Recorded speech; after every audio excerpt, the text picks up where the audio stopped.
Un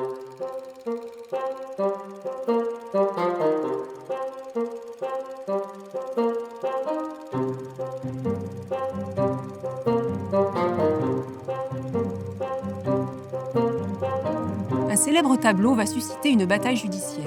Ce tableau n'est autre qu'une huile sur toile intitulée Le Verrou. Lors de la vente aux enchères de cette œuvre en 1933, sa paternité n'était pas confirmée. Le verrou fut ainsi vendu avec la mention « attribué à Fragonard ». Il ne s'agissait donc que d'une simple indication de la possible paternité de l'œuvre d'art, faute d'une expertise certifiant officiellement que son auteur était bien Jean-Honoré Fragonard. Le contrat de vente de l'œuvre, ainsi conclu, comportait donc un aléa quant à la paternité de l'œuvre. Par la suite, Jean-André Vincent, le vendeur, décéda.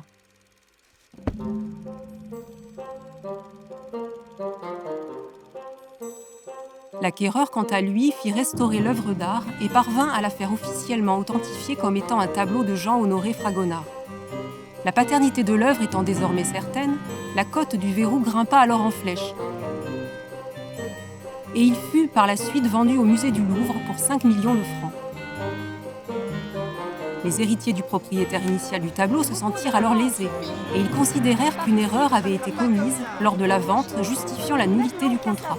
Pour eux, si Jean-André Vincent avait su que le tableau était un authentique Fragonard, il ne l'aurait pas vendu ou dans des conditions financières substantiellement différentes. Le problème de droit qui s'est posé dans cette affaire était donc de savoir si le doute concernant l'authenticité d'un tableau au moment de sa vente permet de caractériser une erreur entraînant la nullité du contrat pour vice du consentement. Et attendu que, ainsi accepté de part et d'autre, l'aléa sur l'authenticité de l'œuvre avait été dans le champ contractuel, qu'en conséquence aucune des deux parties ne pouvait alléguer l'erreur en cas de dissipation ultérieure de l'incertitude commune, et notamment pas le vendeur ni ses ayants cause en cas d'authenticité devenue certaine.